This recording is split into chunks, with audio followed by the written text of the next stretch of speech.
काशीपुर नामक गांव में हीरालाल नाम का एक आदमी अपनी पत्नी लता के साथ रहता था।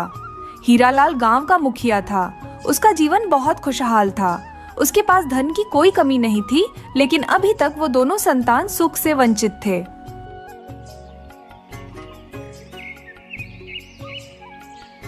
एक दिन हीरालाल ने अपने घर में गांव के महान तपस्वी को बुलाया।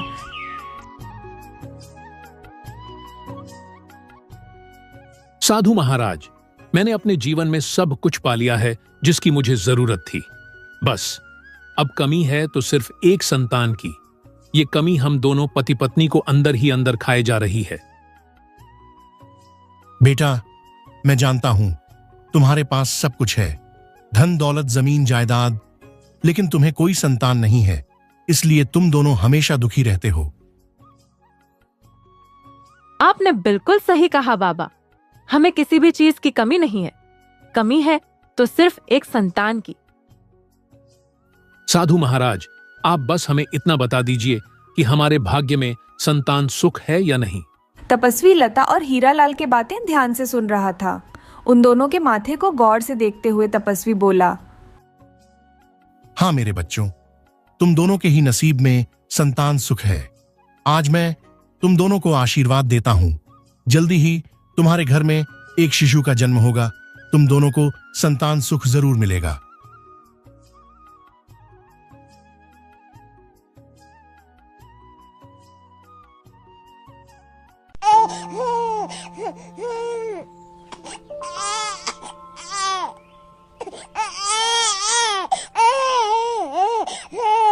भाग्यवान देर से ही सही, लेकिन ईश्वर ने हमें संतान सुख दे ही दिया। आपने बिल्कुल सही कहा जी। मैंने तो आशा ही छोड़ दी थी। केवल आप ही थे जिन्होंने उम्मीद नहीं छोड़ी। भाग्यवान, हमें ये पुत्र साधु महाराज की कृपा से प्राप्त हुआ है। हाँ जी, आपने तो बिल्कुल सच कहा। साधु बाबा ने हमें आशीर्वाद दिया था, तभी तो हमें इतनी बड़ी खुशी मिली है। भाग्यवान, मैं सोच रहा था कि क्यों ना बाबा को घर पर बुलाऊं और बेटे का नामकरण करवा लूं। अजी जी हाँ, तो आपने बहुत अच्छा सोचा है। आप आज ही बाबा को घर बुला लीजिए। साधु महाराज से हम अपने पुत्र के नामकरण के साथ साथ इसका भाग्य भी जान लेंगे। मैंने सुना है कि साधु महाराज हर किसी का भाग्य बता देते हैं। ठीक है लता, मैं आज ही बाबा को घर बुला लेता हूं। फिर हीरालाल साधु महाराज को घर पर बुलाता है। बाबा, आज आपके आशीर्वाद के कारण हमें पुत्र सुख प्राप्त हुआ है। ओ अच्छा, आखिर तुम्हें संतान सुख मिल ही गया। मैंने तुमसे कहा था ना, तुम दोनों के नसीब में संतान सुख है। हाँ साधु महाराज, इसलिए आपका शुक्रिया अदा करने के लिए हमने आपको घर पर बुलाया है। कृपा आप हमारे पुत्र का नामकरण करें।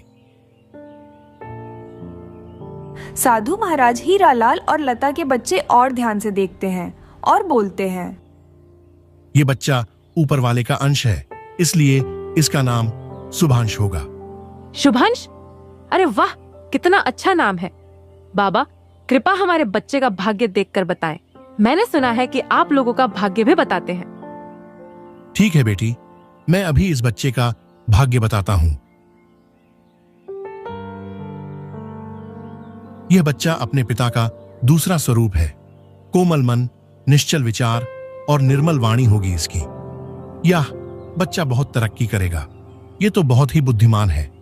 बुद्धिमान क्यों नहीं होगा साधु महाराज? आखिर पुत्र किसका है? बेटी, तुम्हारे पुत्र के विवाह का योग इसी गांव में रहने वाली एक पुत्री से बन रहा है। क्या?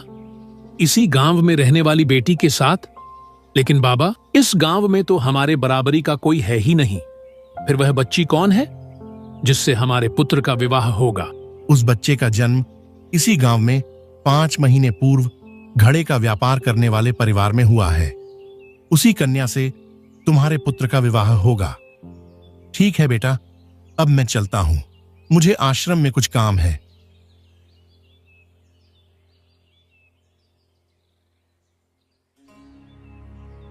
भाग्यवान, हमारे गांव में 5 माह पूर्व किस कन्या का जन्म हुआ है? पता नहीं जी, साधु महाराज की भविष्यवाणी ने तो हमें संकट में डाल दिया है। पता नहीं वह कन्या कौन है। इस गांव में तो हमसे अमीर कोई नहीं है, तो फिर कौन है जिसका हमारे पुत्र से विवाह होगा?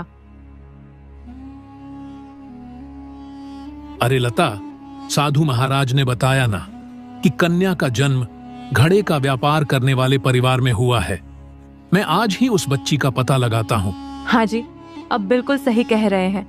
आप पूरे गांव में पता लगाओ कि वो बच्ची कौन है। इस तरह हरीलाल पूरे गांव में पता लगता है किस कन्या का जन्म घड़े का व्यापार करने वाले परिवार में हुआ है। तभी हीरालाल को पता चलता है इसी गांव में रहने वाला लाखन जो घड़े बनाकर बेचा करता था, उसके घर में 5 महीने पहले एक बच्ची का जन्म हुआ है। बच्ची की माँ उसे जन्म देकर लाखन और उसे अकेला इस दुनिया में छोड़कर चली गई। यह सब पता करने के लिए बाद हीरालाल लता को सब बताता है। क्या हुआ जी? आपका मुंह इतना उतरा उतरा क्यों है? क्या बताऊं लता, मैंने उसे बच्ची का पता लगा लिया है जिसका हमारे पुत्र से विवाह होगा। हाँ तो बताइए ना, वो बच्ची कौन है? भाग्यवान, हमारे गांव में लाखन और मीरा रहते हैं ना। 5 महीने पूर्व उन्हीं के यहाँ बच्ची पैदा हुई है और लाखन घड़े बनाकर उन्हें बाजार में बेचने का काम करता है। मगर वो मीरा तो अब इस दुनिया में नहीं है ना। हाँ भाग्यवान, उस बच्चे को जन्म देने के बाद मीरा मर चुकी थी। मतलब साधु महाराज के भविष्यवाणी सच है? हमारे बेटे का विवाह उसी बच्ची से होगा? नहीं लता, नहीं। मैं उस गरीब और नीचे कुल के परिवार से रिश्ता नहीं जोड़ सकता हूं। मैं इस गांव का मुखिया हूं। हमें धन संपत्ति की कोई कमी नहीं है। और फिर लोग क्या कहेंगे कि उनके गांव के मुखिया ने अपने पुत्र का विवाह एक नीच कुल की बेटी से करवा दिया। नहीं लता, नहीं। चाहे मुझे जो भी करना पड़े, मैं अपने पुत्र का विवाह एक घड़े बेचने वाले की बेटी के साथ नहीं होने दूंगा। यह बात तो आपने बिल्कुल सही कही, लेकिन हम क्या कर सकते हैं?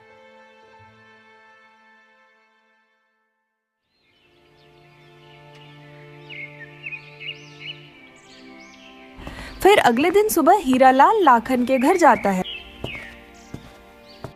हीरालाल को देखकर लखन उसे कहता है, मुखिया जी, आपका मुंह गरीब के घर कैसे आना हुआ? लखन, मैं तुम्हारे घर किसी जरूरी काम से आया हूं। मैंने सुना है कि कुछ महीने पहले तुम्हारे घर किसी पुत्री ने जन्म लिया है और उस पुत्री को जन्म देते ही तुम्हारी पत्नी की मृत्यु हो गई थी। हाँ मुखिया जी, मेरी पुत्री को जन्म देते ही मीरा मुझे और मेरी बेटी को इस दुनिया में अकेला छोड़कर चल गई। अच्छा लखन, बच्चे की देखभाल कौन करता है? मेरी बेटी की देखभाल मैं ही करता हूँ मालिक। मेरे अलावा उस बच्चे का इस दुनिया में है ही कौन? भाई, तुझे कुछ कहना चाहता हूं। मेरा एक मित्र है जो अभी तक संतान सुख से वंचित है। इस चिंता में उसकी पत्नी बहुत दुखी रहती है। उसका कहना है कि अगर कोई अपनी संतानों से दे दे तो वह अच्छे से उसका पालन पोषण करेगा और योग्य होने पर अच्छे से परिवार में उसका विवाह भी कर देगा। तो मैंने सोचा कि क्यों ना एक बार यह बात तुम्हें बताई जाए। मलिक, आप बिल्कुल सही कह रहे हैं। मेरी पत्नी के जाने के बाद मैं इस बच्ची का ध्यान नहीं रख पा रहा हूं। दिन भर ये सारे घड़े बनाता हूं और फिर इन्हें बेचने बाजार में चला जाता हूं। हाँ लखन, इसलिए मैंने तुमसे पूछा है। इससे तुम्हारी बेटी का अच्छे से पालन पोषण भी हो जाएगा और उन्हें भी उनकी संतान मिल जाएगी। मगर आपके दोस्त मेरी बेटी का अच्छे से ध्यान रखेंगे ना मालिक? अरे लाखन, मैं तुमसे वादा करता हूं, मेरा मित्र तुम्हारी बेटी का बहुत अच्छे से ख्याल रखेगा। इतना कहकर लाखन अपनी बेटी को मुखिया को सौंप देता है। हीरालाल बच्ची को लेकर जंगल के बीचों बीच आ जाता है। मुझे माफ कर दो बेटी, लेकिन मैं यह सब करने के लिए मजबूर हूं। मैं नहीं चाहता कि मेरे बेटे की शादी तुमसे हो, इसलिए इसकी कीमत तुम्हें अपनी जान देकर चुकानी होगी। मुझे मेरे बेटे का भाग्य बदलना है और मेरे पास कोई दूसरा उपाय नहीं है। अब ये बच्ची को थोड़ी ही देर में कुछ जंगली जानवर आकर इस बच्ची को खा जाएंगे। इतना कहकर हीरालाल उस टोकरी को जंगल में छोड़कर चला जाता है, लेकिन किस्मत को तो कुछ और ही मंजूर था।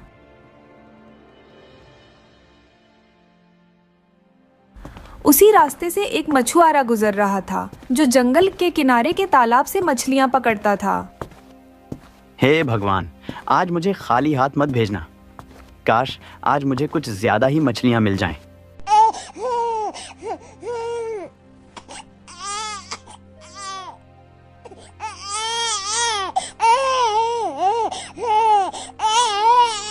अरे अरे, इस टोकरी में तो किसी का नन्हा बच्चा है। भला ऐसा पाप कौन कर सकता है? कितनी मासूम बच्ची को किसी ने जंगल में रखकर छोड़ दिया है। फिर वो मछुआरा उस बच्चे को लेकर अपने गांव के जमींदार के पास जाता है। मालिक, यह बच्ची मुझे जंगल के बीचों बीच मिली। कोई बड़ी बेरहमी से इसे जंगली जानवरों के बीच छोड़कर चला गया था और ये भूख प्यास से रोती जा रही थी। मंगल, ये तो तुमने बहुत अच्छा किया जो इस बच्ची को यहां ले आए। तुम चिंता मत करो, इस बच्ची को मुझे दे दो। आज से इसका पालन पोषण मेरी जिम्मेदारी है। आज से इसे मैं अपनी बेटी मानकर पालूंगा।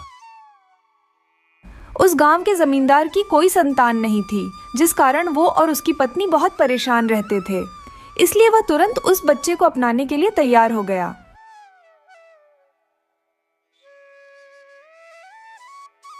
ये देखो भाग्यवान, मैं किसे लेकर आया हूं।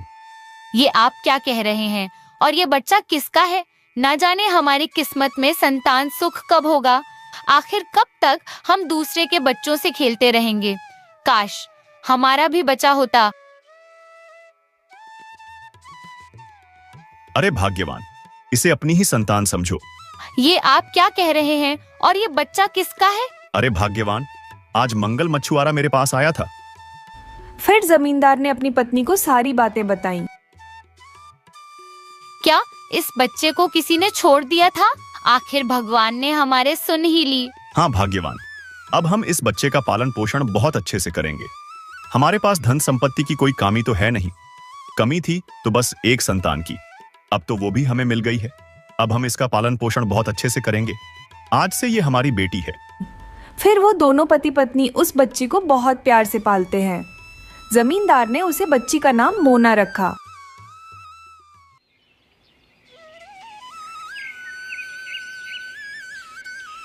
दिन बीत गए और अब मोना 20 साल की हो चुकी थी। अजी सुनते हैं। कहो भाग्यवान, क्या बात है? अरे अब हमारी मोना बड़ी हो गई है, विवाह योग्य हो गई है। अब हमें उसके लिए कोई अच्छा सा घर परिवार देखकर उसका विवाह करवा देना चाहिए। हाँ भाग्यवान, अब हमें अच्छा सा लड़का देखकर उसका विवाह कर देना चाहिए। मैं आज ही दूसरे गांव जाऊंगा और किसी अच्छे परिवार का पता करूंगा।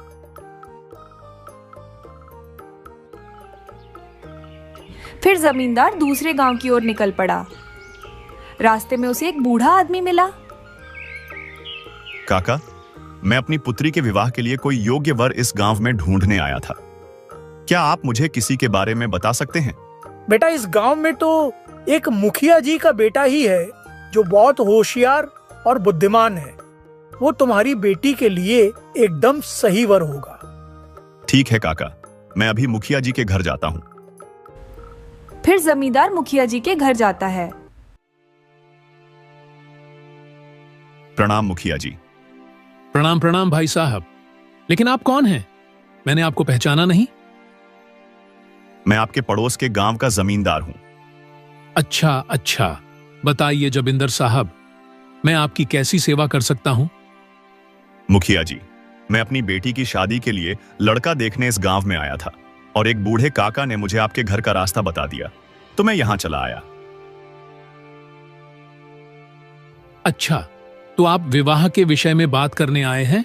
हाँ मुखिया जी, मैंने आपके बेटे की बहुत बातें सुनी हैं। मेरी बेटी भी बहुत सुंदर है। मैं आपके पास बहुत उम्मीद लेकर आया हूं। जमींदार जी, हम भी अपने बेटे के लिए एक अच्छी सी लड़की ढूंढ रहे थे। ये तो बहुत अच्छी बात है। मेरा आपसे अनुरोध है कि एक बार हमारे घर आकर हमारी बच्ची को देख लीजिए। जरूर जमींदार साहब, क्यों नहीं।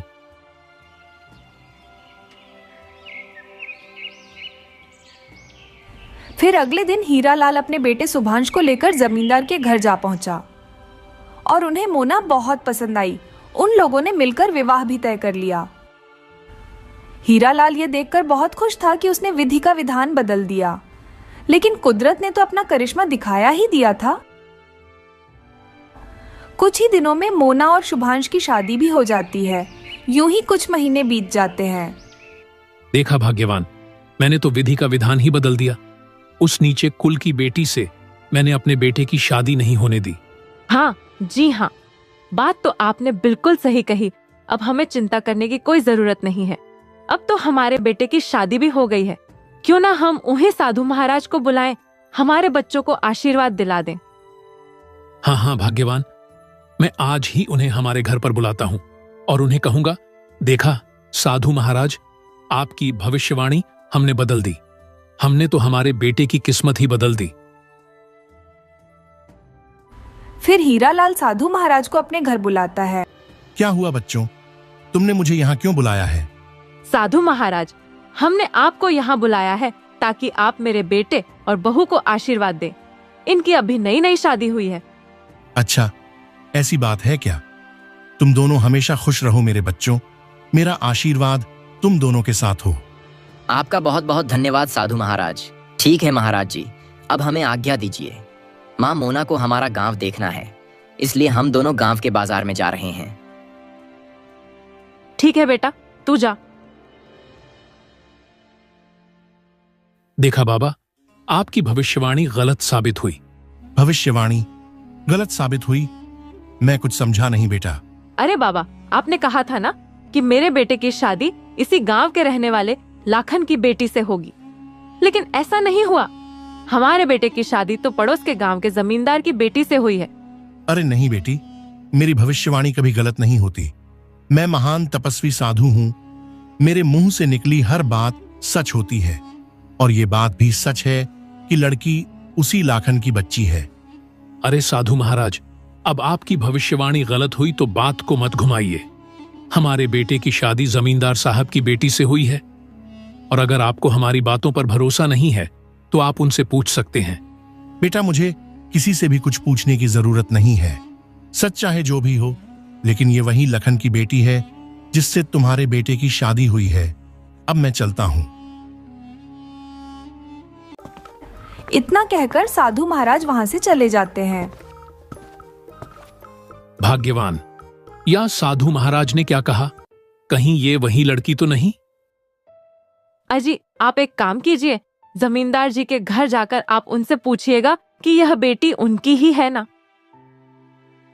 हाँ भाग्यवान, तुम ठीक कह रही हो। मैं अभी उनके घर जाता हूं।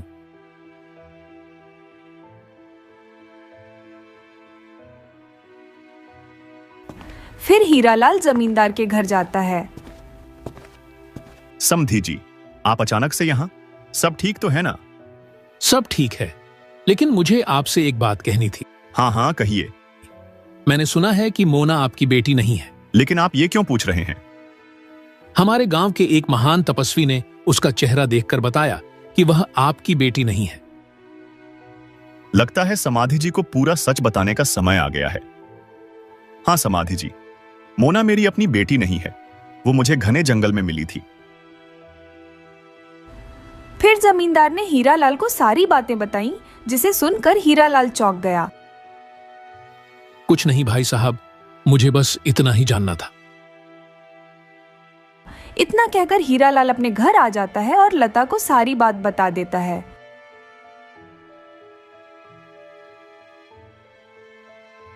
क्या इसका मतलब साधु महाराज की भविष्यवाणी सच है? ये वही लड़की है। ठीक है, अब हम भला क्या कर सकते हैं? जो हुआ उसे विधि का विधान मानकर अपना लेना ही ठीक होगा। हाँ भाग्यवान, नहीं लाता नहीं, हम उस गरीब और नीच कुल की लड़की को अपनी बहू नहीं मान सकते। तो हम क्या कर सकते हैं? हमारे बेटे की तो शादी भी हो चुकी है अब। भाग्यवान, तुम बस मेरी बात ध्यान से सुनो।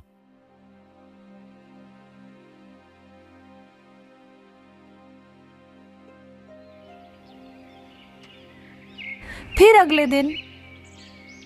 बहू, अरे ओ बहू। क्या हुआ माँ जी? अरे बहू, आज घर में एक भी घड़ा पानी नहीं है। चलो हम दोनों नदी से पानी भर के लाते हैं। ठीक है माँ जी। फिर वह दोनों नदी से पानी भरने चली जाती है।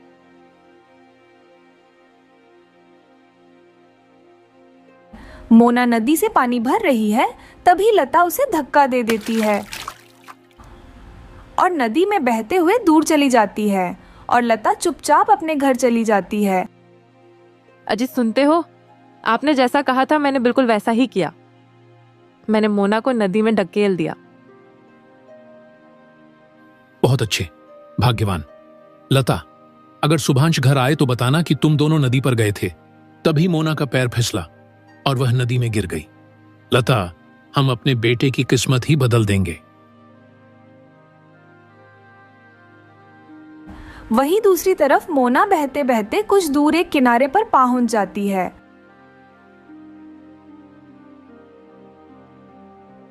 उसी दिन सुभाष दूसरे गांव से व्यापार करके अपने गांव लौट रहा था। तभी उसकी नजर मोना पर पड़ती है।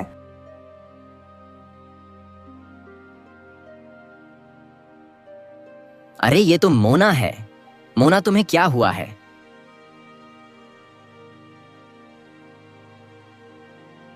मोना, तुम्हें क्या हुआ है और तुम यहाँ क्या कर रही हो?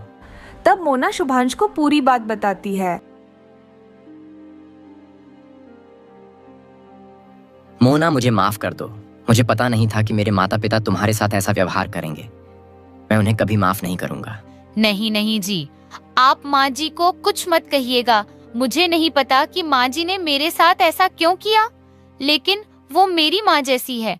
मैं नहीं चाहती कि उन्हें मेरे सामने शर्मिंदा होना पड़े। ठीक है मोना, लेकिन अब हम उनके साथ नहीं रहेंगे।